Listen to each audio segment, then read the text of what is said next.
All right, guys, welcome back to Wide Awake News Radio. Charlie McGrath, your host. Hour number 2 on this 18th day of December on Tuesday, and joining us now is Woody O'Brien. And it's been a little while since he's been on. And for those of you who haven't heard him before, it's a real treat, real expert as far as I'm concerned, anyway, in what's going on in the financial world, and a real. I think we're going to find out a lot of good information tonight by the examples of how Woody has, taken a stance and altered his life towards the conditions that are going to be facing us all pretty soon. But I'm going to bring Woody on here in just a second. I will say again, we have about 60 people in the chat. If you want to join them, wideawakenews.com. Click on the radio microphone in the right-hand corner. That'll take you into chat. You can also watch us do the program live on Justin TV. Both of us are using live video tonight, so if you want to watch us do this live, you can do it. You can access that feed through the chat room as well. HSBC. All right, I want to just start with this. HSBC is the quintessential too-big-to-fail institution. Now, recently, a judgment came down against HSBC, and it's being touted by the Justice Department and any so-called representative that can get in front of a camera that this has been a great victory for the people of the country. $1.9 billion fine levied against HSBC. Record. It's a record. But to understand what this fine amounts to,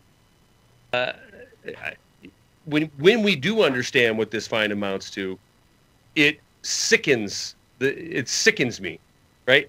$1.9 billion equals about a month's profit for HSBC. 1 month's profit pre-tax for HSBC is what they had to pay in fines. Now, I want to break down a little bit here of what they did proven knowingly did to the people of this world, right? Not just the United States. HSBC was accused of laundering money for bad people. Now, Woody O'Brien, me, you, everybody listening right now, everybody's going to listen to this later on YouTube. We've all been sold on the notion that we are under a direct threat from Al-Qaeda, from terrorists around the world that want to come here and steal our freedom. They hate our way of life, and we have to give up our freedom in order to protect the way of life that we have. We have to give up our freedom in order to ensure that we will have safety. Listen to what HSBC has done over the last decade. In fact, they not only have they been continuing over the last several years, but all the way back to 9/11, pre 9/11, they were doing business with the Saudi bank that funneled money directly into the hands of the people we were told flew into the World Trade Center, directly into the hands of one of the alleged terrorists on 9/7/2001. 4 days before the attack on 9/11, the money went from a Saudi bank that was being funneled through HSBC to a terrorist that we have been told had flown in to the World Trade Center. It doesn't stop there. That's just the beginning. Billion upon billions of dollars to the Saudi bank, Rajhi Bank, that is direct ties to what we are being led to believe are terrorist organizations. HSBC is deeply involved with this institution, and they don't bother to check massive wire transfers going to banks that they know and in countries that they know are involved in illegal activities. Now, it isn't like they didn't have any warning. HSBC had their own department, their own regulators, their own investigators sending up red flags because these huge, steamy, dirty wads of cash were coming out of Mexico. Big loads of drug cartel money coming out of Mexico being channeled through HSBC and laundered for them. Red flags internally in their own company, but it doesn't matter because it's all about making money. It's all about keeping the profits rolling in, and it doesn't matter if it's happening in Mexico where thousands upon thousands of people are dying every year because of drug cartels. It doesn't matter if it's these alleged terror organizations that we're spending untold blood and treasure on to defeat around the world, because HSBC is too big to fail. In fact, during the course of this investigation, it was found out that there were 17,000 unviewed red flag warnings that HSBC had on wire transfers. 17,000 of these they didn't bother to check. 17,000 transactions they just let go by the wayside because it was too profitable to ignore. In fact, the total dollar amount of unregulated or uninvestigated transfer totaled over $60 trillion that was failed to be monitored. $60 trillion frickin' dollars that they could not take their greedy hands off of, knowing full well, not a guesswork. It wasn't just accidentally they found out. They know full well that it was coming from a so-called terrorist group. It was coming from drug leaders inside of Mexico. It was coming from, Iran, the poster child for war in the Middle East. They're doing direct business with them, $60 trillion worth, and nobody says anything, nobody does anything because it is just too profitable. So at the end of the day, this massive crime that if you did anything even remotely close to association with Al-Qaeda or remotely close to the drug cartels in Mexico, or if you decided you were going to support Iran in a way that would fall under the guise of National Defense Authorization Act 2012, you would be put in prison forever, or a Hellfire missile would land on your house. You would be gotten rid of, and you would be made an extreme example of. But if you're HSBC, you get a 1 month's profit taken from you and a little bit of a slap on the wrist. And the Justice Department that works for you, America, their reasoning for only giving them a fine and not sending anybody to prison, cases could be made. In China, these kind of outrageous, egregious acts against the people, these are capital offenses in some nation. Nobody's arrested. Nobody's going to prison. Nobody's going to jail. No one's even losing their jobs, as far as I can tell, over this deal. Why? Because the Justice Department said they are too systemic. If they do this, if they prosecuted, HSBC could lose their license. If they lose their license, it could be a massive shock to the financial system of this world, and it just isn't worth going after him for. Woody O'Brien, unbelievable when you look into the details of this case. And here we are as a nation being forced to consider gun legislation because of this tragedy in Connecticut. When this tragedy that happened, right before our eyes and our government signed off on, there's far more than 30 innocents that have been butchered at the hands of the financiers at HSBC. Well, Charlie, the big thing to remember is that these problems are not unique to HSBC. Fraud is the nature of money. These money center banks, whether it's fraud closures and robo-signing of documents, these aren't really banks. These are crime families. And when it's hard to imagine they're making so much money that $1 billion is barely a slap on the wrist. But it's not that these banks are too big to fail. They're too big to exist. Because at that size of organization, the right hand doesn't know what the left hand is doing. People are in the business of making money, getting their divisions to make money in order to get the highest bonus. But there is one good thing that comes out of these scandals, is every single person who is wide awake can see the system has a poker tell. And that is, you'll never see a money center banker in handcuffs. If you rob a convenience store with a gun, you're going to spend 10 years in jail. But these people literally launder trillions of dollars. Have you ever seen a money center banker in handcuffs? No. Nobody will lose their jobs here. Matter of fact, the lawyers who negotiated this deal will probably get a bonus because it was such a light slap on the wrist. The fact of the matter is the country needs to wake up and understand there is no reason that these banks need to exist. When someone says we need to have these big money center banks to be internationally competitive, I would say, well, let's not be internationally competitive because they cost us a fortune in crime.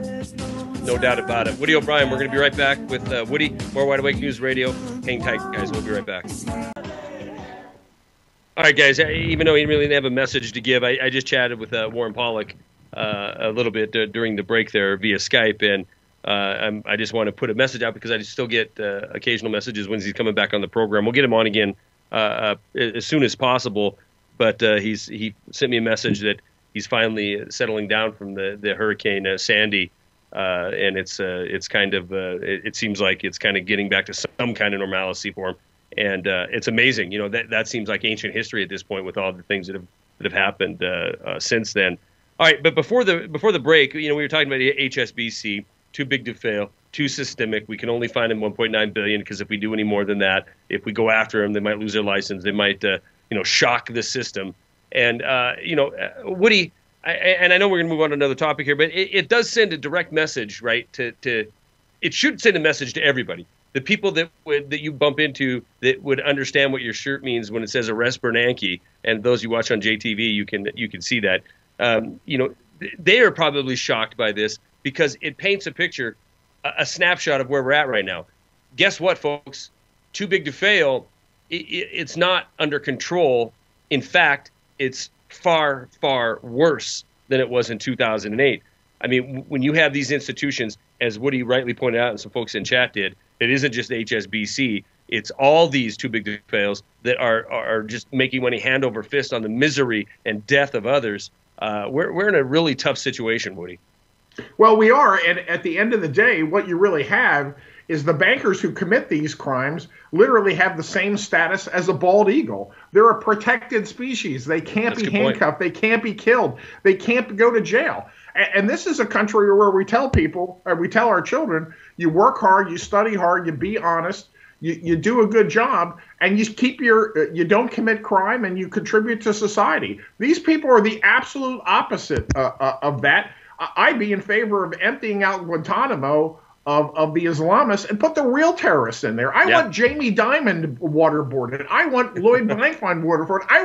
I'm against torture, but I want to find out where our money went. And at the end of the day, my website, Abolish Fiat Slavery, and my life's work is about trying to save this country from the disastrous cliff that we are headed across. Not the fiscal cliff. It's a total collapse cliff. And there's no possible way for us to save this country without collapse or revolution and allow these money center banks to continue to be in business. I mean, people don't realize if you have a mortgage from one of these guys, they could be charging you 4 or 5% on money they got for free or 10%. In any other business, if somebody is charging you thousands a month for something they paid hundreds of years for, they go to jail because in every state that's against the law and something called the doctrine of unconscionability. Yet we allow these banks to continue to do one unconscionable transaction after another, commit one crime after another. And this idea that somehow if we kill them off and we dig a hole and bury them like toxic waste, shoot their officers and throw them in the hole and pour concrete over it, that somehow the world will come to an end. And I'm going to tell you as an economist, that's as ridiculous as saying if GM stopped making Hummers, that somehow all transportation would end. No, of course not. It's too bad they stopped making Hummers, but you know what? Life goes on. We don't need these institutions. We don't need them to be globally competitive. And what we ought to do is execute them. Get rid of them. I always tell people, I've worked in financial markets for a really long time, and the problem is if you have 100 guys in the same room, there's going to be competitiveness between them, and that's eventually going to lead to rule breaking. We shouldn't have any financial institution in America that has more than 50 employees. That's how you keep them from getting too big to the point where they can do harm, and that's how you keep the natural competition that occurs between the men who run them in check. Yeah, no doubt about it. I agree with that. And these institutions that are in control, and let's face it, Woody, as an economist, I mean, your whole peer set must realize that they are the government, right? They control. I mean, they gave money to 9/11 terrorists, right? They're 4 days before it occurred. They gave money to they're laundering money for these Mexican drug cartels. Even this collusion is going to be used, as we'll talk about here, in a gun control message. But these institutions are hip deep in the pain and suffering and misery and death of people around this world. And absolutely. And, Charlie, the tragic part of it is that these people live for the love of money, and they don't even understand what money is. It's not these electronic markers in a computer. It's not these pieces of paper. I tell people every single day, food is money. Water is money. Energy is money. Resources is money. The things that most Americans think are money is just a piece of paper. If I go into a restaurant and I buy a meal and I give them Federal Reserve notes and they give me something real, I got news for you. They lost in that transaction. They got a worthless piece of paper, and I got good, hopefully organic food to eat. People have to change their fundamental understanding, because we live in a country where bankers who produce nothing have all the wealth, and the people who produce everything are in debt to them. That's what's wrong.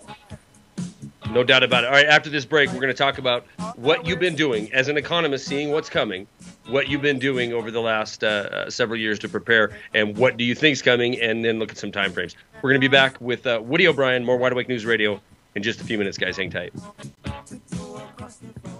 All right, guys, welcome back to Wide Awake News Radio. Charlie McGrath, your host, joined by Woody O'Brien, starting out talking about HSBC, the continuation of the too big to fail phenomenon, which is out of control. I mean, they dominate, they control, and they're going to ride this. We've already hit the iceberg. They're just going to ride this thing until there's absolutely nothing left.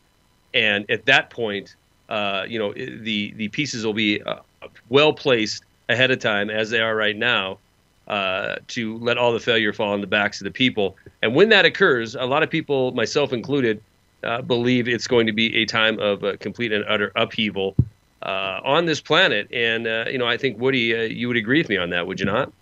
Absolutely. And the biggest issue that people are going to face is population density. If you live in an area where you've got 1 million people around you in a couple of square miles, you're already dead. If you live out in the country where the population density is very, very small, you know your neighbors, you know the farmers, you have access to food without Walmart and without grocery stores. If you live near a lot of what we like to call farm-to-table kinds of farm markets, and you have some land to grow some food yourself, you're probably going to get through it, because people are focused. I mean, obviously, the U.S. government is in a print-or-die moment. Whether it goes into debt at a $3 billion a day or $4 billion a day QE measure doesn't really matter. The faith-based system that we operate under is eventually going to collapse. And when that happens, the only question that's going to matter in the lives of ordinary Americans is the question, are you ready? It's coming. Nobody knows what the triggering event will be, but everyone should be preparing. And this latest event in New Jersey showed people aren't prepared for a 48-hour disruption of supplies, let alone a 48-day or a 48-week one. And very frankly, there's an awful lot of people who are going to perish because they're not even prepared to survive a weekend without power. Yeah, there's absolutely no doubt of that, no lack of proof of that either. What have you done? I mean, you've been successful as an economist, and you've been successful in business. What have you been doing? Well, I bought a farm, and my goal was to build a house on the farm, and I was just very fortunate, got a great short sale on the house next to the farm. And now I'm starting to develop the farm to grow food for the local community and local markets and to feed myself. Because at the end of the day, the one thing all 7 billion of us have in common is we have to eat 3 times a day, and we have to have water. If you don't have water, you're dead in under 100 hours. So even people who might think they have water, but that water depends on electricity, may not have water. I come across people all the time who are preparing for disaster. They're getting some prep supplies, and they're saving their money in gold or silver. And I tell them all the time, a well with a hand pump is worth more than 100 ounces of silver, because if you have a well with a hand pump, you could save the lives of hundreds of people that are near you. Water is a critically important resource. So I basically, in the past 5 years, changed my whole focus of my life to be able to prepare food to feed myself, to feed my neighbors, to be a part of a local agricultural community that is food to table, and to get ready for what it is that's coming, to live in an area that has a low population density, to know my neighbors, to know the farmers, to do business with local people in the local economy, because that is the recipe to survive what is coming. The biggest mistake that people make is they're trying to figure out what the date is, or or what the triggering event is going to be. Charlie, if I knew the answer to that, I would be famous for exactly 15 minutes when it happens if I was right. In fact, I don't know what the date is. Nobody knows what the date. Even the people who are in control of this system, the bankers at the top, I don't even think they know what the date that this is all going to fall apart, because it's going to fall apart when faith in the dollar collapses. And when that happens, if you don't have your own independent food supply, if you don't have ground to grow food and seeds and water, and maybe even a chainsaw, because you don't know if you're going to be able to have heat without burning wood, you're going to be in very, very deep trouble. And the problem is I'm going to tell you, I think 95% of the population is completely unprepared. And the demonstration of that is these people in New Jersey who literally lived right next to the ocean and had almost no preparations for hurricanes, storms, or floods that would be serious. Yeah. Well, yeah. And as we talked, earlier, before the program, even that, more and more people are waking up. But I think the depth of what we're going to be led into is going to be lost. It is lost. On a lot of people. They're not waking up fast enough. And, right. I'm surrounded by a lot of people in my life who think I'm crazy. But you know what? When they have nothing to eat, they'll be glad that I prepared for more than myself. They'll be glad that I had seeds and land and I'm growing. Why on earth would anybody let's get into that just a second. Why on earth would anybody think you're crazy? These are obviously people that have been in your life for a long time. What do you bump into when you tell them your plans? I mean, I'm looking at what you've done as far as what you've been able to achieve, knowing how the economy was going to roll. You're into this place, and I won't describe it because I don't know if you want me to or not. But oh my God, for next to nothing. And you're setting yourself up to not only survive, but also take care of others in your community and family. What on earth could be the resistance you're getting from loved ones or friends? Well, I have a theory about this, and it's based on this, what I like to call the revolutionary metric, that all revolutions in history are determined by 1 to 5% of the population. A good example of that is our revolution in the 1770s. There were 600,000 of the million colonists at the time who supported the king. And they sat home and they supported the king and they drank their tea and they paid their taxes. But you know what? The only votes that counted were the 15,000 guys at Valley Forge. The only votes that counted in Egypt were the people who were in Trafalgar Square and threw out Mubarak. The fact of the matter is in all revolutions, it's a revolution of the minority.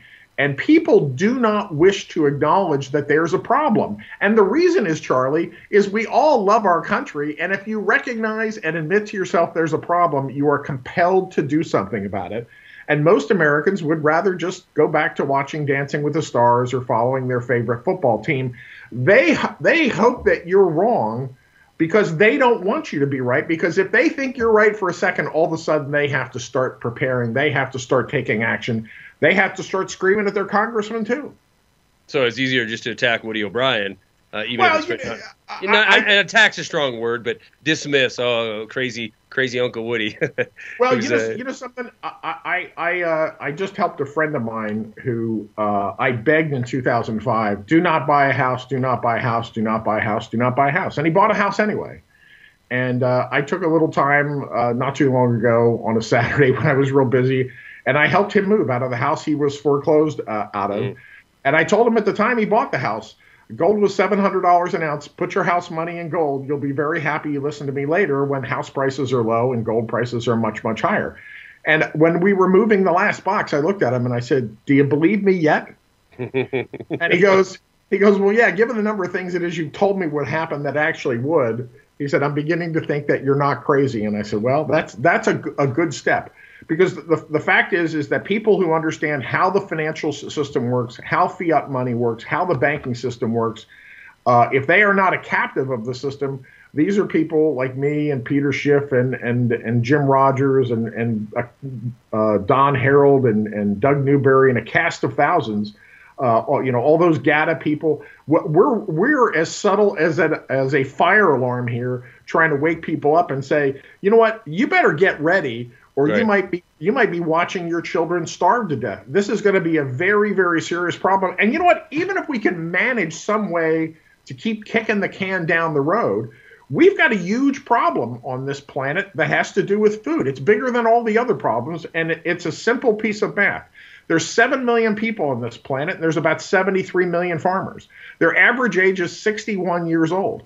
In a dozen years, 90% of them are going to be dead or retired, and we're going to have to feed 9 million people with what is about 7 million farmers who are farming today. If we don't figure out a way to get these kids and this younger generation to get their heads out of their phone and out of their iPads and away from video games and start figuring out how to produce calories, we're not going to have 5 or 10,000 people a day starving to death as we do now around the world. We're going to have 150 or 200,000 people. We have a food crisis coming on this rock, and if we don't get more people planting food and growing food in the way we did in World War II. We had victory gardens, and they produced about a third of all the produce that the country needed. We need to get people to rip up their lawns and start growing food. No doubt about it. And you're talking, I mean, the projections you're giving, I believe are accurate, but that's just in the optimism that things stay the way they are. You know, and they're not going to do that. They're not going to. Food is going to be much more expensive for no other reason than Mr. Bernanke wakes up every day in a mood to print money. That's exactly right. We're going to be back with Woody O'Brien, more Wide Awake News Radio in just a few minutes, guys. Hang tight.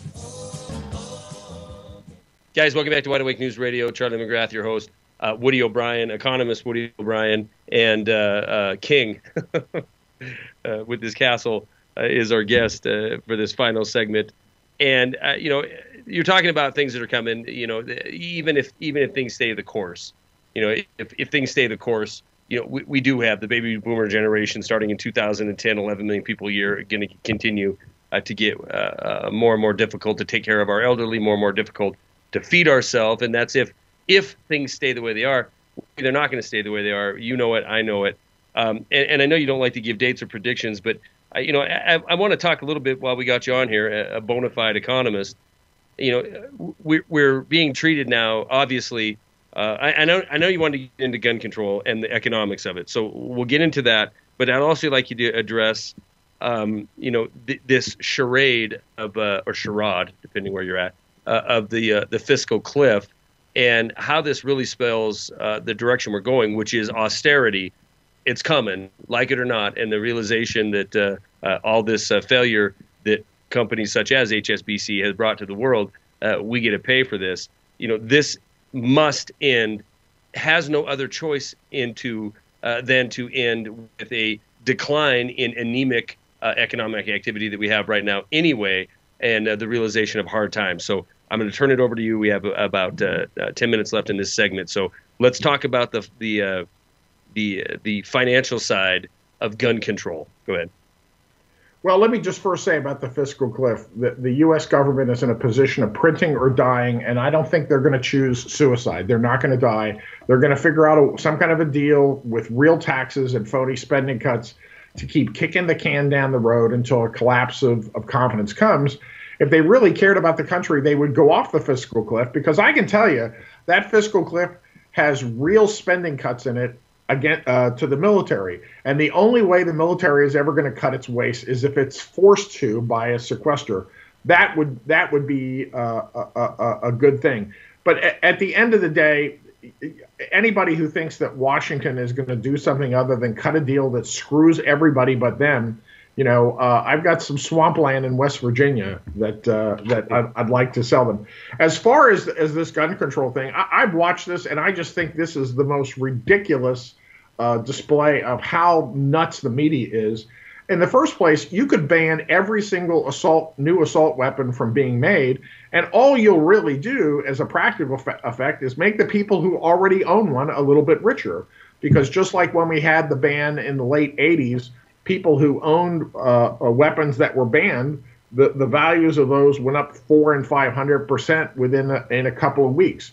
So, right. But the other thing is, you know, there's hundreds of millions of guns that exist. You can stop every single gun from ever being built ever again, and 100 years from now there will still be gun violence. Yep. This is a difficult world full of evil people who do terrible things. And it's this childish notion that somehow we can kill hundreds of children in Afghanistan with drones and nobody cares. But somehow 20 people die in a school someplace and the whole, system has to come to a grinding halt. People don't realize 6,700 people in America die every single day. Over 100,000 people die in the world every single day. They die from tens of thousands of different weird causes and things that we're used to, like cancer and heart disease. Every life has the same value, yet 99.9% of the deaths you will never hear about because they can't be spun into political power. That's right. At the end of the day, this is about convincing you. And Obama is the world's biggest hypocrite. He murders children every single month with those drones, and he's protected by guys with guns, and so is his family. And what he's saying, well, don't do as I do, do as I say. The idea that, getting rid of guns is even possible is ludicrous. The idea that getting rid of guns would work is ludicrous because Hitler had it right. If you want to control a nation, you first got to disarm it. And the last thing that this government wants is people who are armed and can fight back. No doubt, 100% agree. And in fact, especially with the notion of the deaths that occur for every single day. I had this statistic in front of me last night.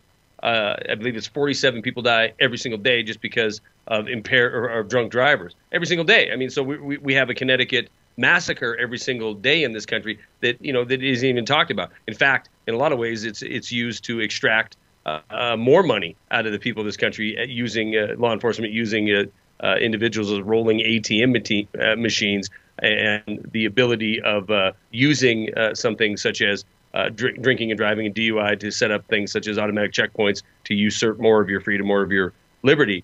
To use this on both sides. Both sides are jumping on board here. We have I think one of them might even be a senator from your state, or at least your state you're in right now, who was AAA gun rating, all this from the IRA. Am I saying that right? The IRS. Irish. No. NRA. IRA, I'm thinking Irish Republican Army. Wait a minute, I'm Irish. No, the NRA, he has this A rating from them, and they're turning the corner now and saying, oh, this is enough. This key event is the pinnacle. Enough is enough. We have to turn the corner and get rid of these assault weapons. What an absolute... Charlie, none of us are getting off this rock alive. And That's we right. ought to all just go to a mirror, look in the mirror, and say, hey, someday I'm going to die. Hopefully, it will be many, many decades from now. And the only mission it is that I have is how to make the world a better place and improve my lot, the lot of my family, and the lot of humanity without harming anybody. Because nobody knows the day or the hour to which it is that they're going to get done. I tell people all the time, I'd be really angry at St. Peter if I were to die tomorrow because I've got many, many, many things that I want to do. Not too many of them are for myself. There's lots of interesting things it is that people can be doing with their life. There's lots of opportunities. We're not getting off this rock alive. And as tragic as it is that these children have died, it's like saying, we should figure out a way to make the sun stop coming up because people get sunburn. It's silly.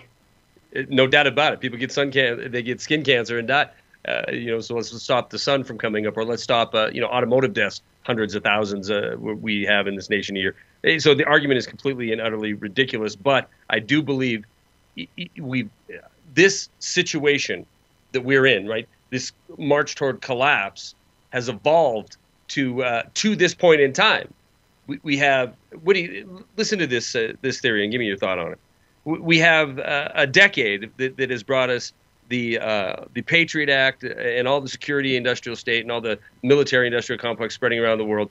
And then in the midst of this, we have an engineered financial collapse by a bunch of criminals that we know now are criminals. I mean, it's admitted and it's owned up to. They've been fined, for their crimes. They can't certainly be prosecuted for it. We have this engineered financial collapse in 2008. And this massive transfer of failure from private institutions to the public, and knowing full well that at the end of this journey, at the end of this game that's being played, it's going to mean it's going to be very hard, difficult times for humanity, and it's going to be a lot of pissed off people in humanity that are looking for payback, revenge, answers, or if nothing else, prosecute and perp walk the people that led us here. Not only the people on Wall Street, but the colluding set in Washington D.C. and in government everywhere, for that matter. So at the end of this journey, you got to do everything you can to make sure that you have a malleable populace that cannot defend itself or exact any kind of retribution. So what do? You govern by crisis, just like you have over the last decade.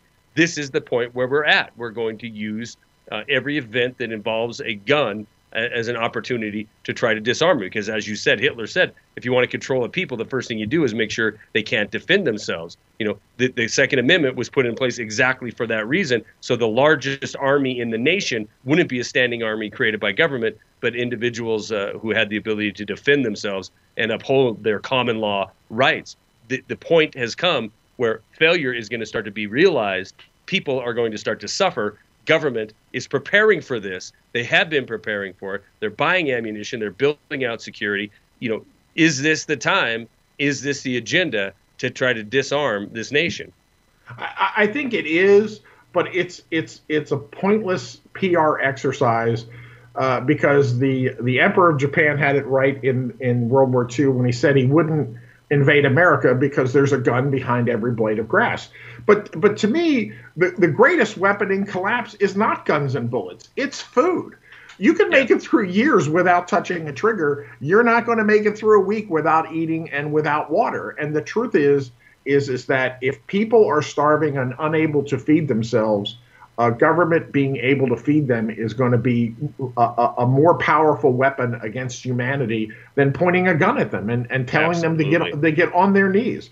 And I would tell anybody, if I had a choice between having a lot of guns and having a lot of food, I would pick a lot of food on the simple belief that no one ever shoots somebody who's feeding them. Well, I think the argument that you want to defend what you have is a very valid one, and I'm sure you'd agree with that. I certainly had both. Yeah. And when I started years ago in prepping, I had a wonderful friend in Texas who's since died, who told me that I had to go to a warehouse store and buy thousands and thousands of packets of something called ramen noodles, which I didn't even know what they were. And they're like a nickel a piece. And he said, you need to have those to feed people because it's a nickel to feed them and a quarter to shoot them. Great philosophy. Woody O'Brien, thank you very much for joining me tonight. I appreciate it. Always a pleasure to have you on. We'll get you back on next year if Friday isn't the end of the world. All right, guys, enjoy. I predict it won't be. Safe prediction. Thank you, Woody. All right, guys, please enjoy Jeff Prince because he is coming up next. And tomorrow night on the program, let me take a quick look here. We have James Wright and Rob Hannes coming up tomorrow night. So, all right, we'll see you then. Again, enjoy Jeff. He's coming up next. Have a good night. Peace.